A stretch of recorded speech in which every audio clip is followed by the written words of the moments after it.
Teve no Congresso Nacional um encontro interessante de ser acompanhado, que foi ali no mesmo espaço, ministro da Fazenda, ministra do Planejamento, presidente do Banco Central falando sobre juros, taxas de juros, inflação. O Rafael Procópio acompanhou de perto tudo isso, né, Rafael? Boa tarde para você. É isso, pessoal. Boa tarde a vocês, boa tarde a todos que nos acompanham. Pois é, vamos lá fazer um resumo desse encontro aí que aconteceu no finalzinho da manhã, comecinho da tarde. Pois, como vocês bem disseram aí, o ministro da Fazenda e a ministra do Planejamento se reuniram aqui no Senado Federal para discutir aí mais uma vez as políticas econômicas que estão sendo adotadas ou que podem ser adotadas no Brasil aí, principalmente nesse ano de 2023. Bom, além de Fernando Haddad, o ministro da Fazenda, e a ministra do Planejamento, Simone Tebet, quem também esteve presente pela segunda vez na semana foi o presidente do Banco Central, Roberto Campos Neto. Entre os assuntos, vocês já trouxeram a alta na taxa de juros, inflação e reforma tributária, por os que foram mais debatidos por eles junto com os parlamentares. Especificamente sobre esse último ponto, a reforma tributária, o ministro Fernando Haddad disse que se mantém otimista na votação dela ainda para esse primeiro semestre.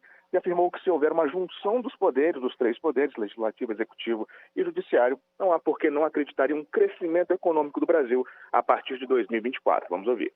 Eu penso que se o Judiciário, Legislativo e Executivo tiverem uma agenda de acertar as contas públicas com responsabilidade e com transparência, a autoridade monetária e a autoridade fiscal se harmonizarem no seu propósito de garantir desenvolvimento, crescimento econômico com baixa inflação, eu não vejo nenhuma razão para nenhum tipo de preocupação que nos impeça de crescer a partir do ano que vem a taxas muito superiores.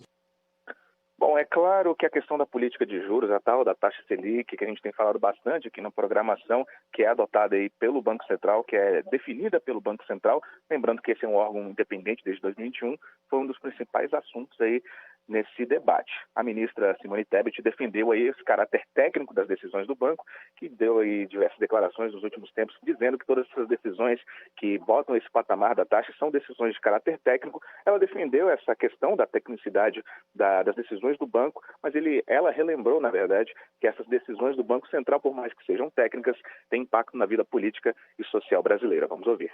Não há contradição em dizer o Banco Central é autônomo e é bom que o seja. A autonomia do Banco Central é importante para a estabilidade econômica e, portanto, o governo não interfere nas decisões técnicas do Banco Central. Mas o Banco Central também não pode considerar que as suas ações são apenas técnicas, são também decisões que interferem na política. Bom, e agora a gente vai acompanhar uma das falas aí do presidente do Banco Central, Roberto Campos Neto, que, como a gente já adiantou, foi muito criticado.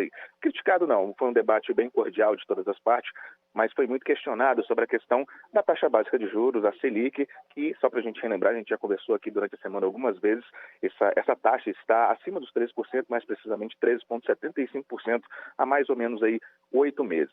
No final, aí já na fala final dele, na comissão, Campos Neto trouxe dados fazendo um aceno aí à reforma econômica proposta pelo governo federal, que teria uma ligação justamente com essa queda da taxa de juros. Vamos ouvir.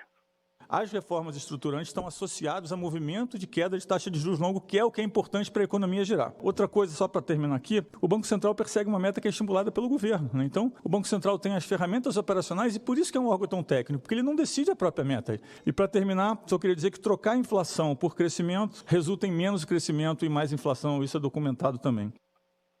Bom, tivemos, na verdade, aqui no Senado um debate bem técnico de todas as partes, bem expositivo de todos dos dois ministros e do presidente do Banco Central sobre o que eles têm feito, sobre o que eles podem fazer, tudo aquilo que já é público que a gente já tem noticiado aqui nos últimos tempos. Porém, na próxima semana aí, o Comitê de Política Monetária, o Copom, vai fazer novas reuniões para definir justamente esse talvez novo patamar da taxa básica de juros. No entanto, pelo menos nessa comissão e que a gente tem acompanhado aí dos últimos dias, não há pelo menos um indicativo de que a gente tem uma taxa menor aí nos próximos dias, nos próximos meses, mesmo com várias críticas aí de várias alas do governo.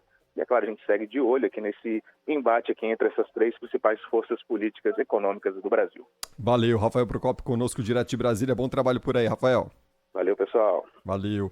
O Lana Canimpa, ao que tudo indica, a equipe econômica vai bater muito cartão no Congresso Nacional, principalmente ao longo deste primeiro ano, com tantas matérias na mesa ali para serem discutidas, abordadas, negociadas e votadas tanto por Câmara quanto por Senado.